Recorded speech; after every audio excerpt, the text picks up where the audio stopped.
టాలీవుడ్‌లో నిన్నటి వరకు 'రకుల్ ప్రీత్ సింగ్' టాప్ ప్లేస్‌లో ఉంది. టాప్ హీరోలందరితోనూ వరుస ఛాన్సులు కొట్టేస్తూ హిట్ల మీద హిట్లు కొడుతోంది. అనుష్క, నయనతారలాగా రకుల్ కూడా ఇండస్ట్రీని కొన్నేళ్ల పాటు ఏలేస్తుందని అందరూ అనుకున్నారు. అయితే ఇప్పుడు రకుల్ టాప్ ప్లేస్‌కి ఓ హీరోయిన్ ఎర్త్ పెట్టేసింది.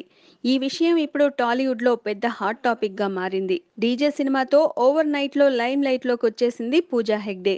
ఒక లైలా కోసం, ముకుంద సినిమాలతో అలరించినా ఎందుకో సక్సెస్ కాని పూజ 'డీజే'తో టాలీవుడ్లో ఒక్కసారిగా క్రేజీ హీరోయిన్ అయిపోయింది.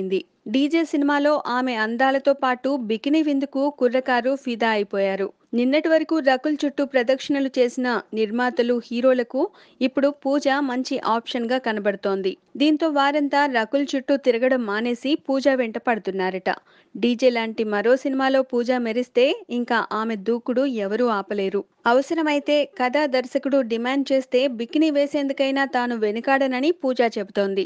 తమకు పూజ ఇన్ని ఆఫర్లు ఇస్తుండటంతో పాటు ఆమె అందాల విందుకు టాలీవుడ్ జనాలు ఫిదా అవడంతో ఇప్పుడు పూజ ఇక్కడ పెద్ద క్రేజీ హీరోయిన్గా మారింది.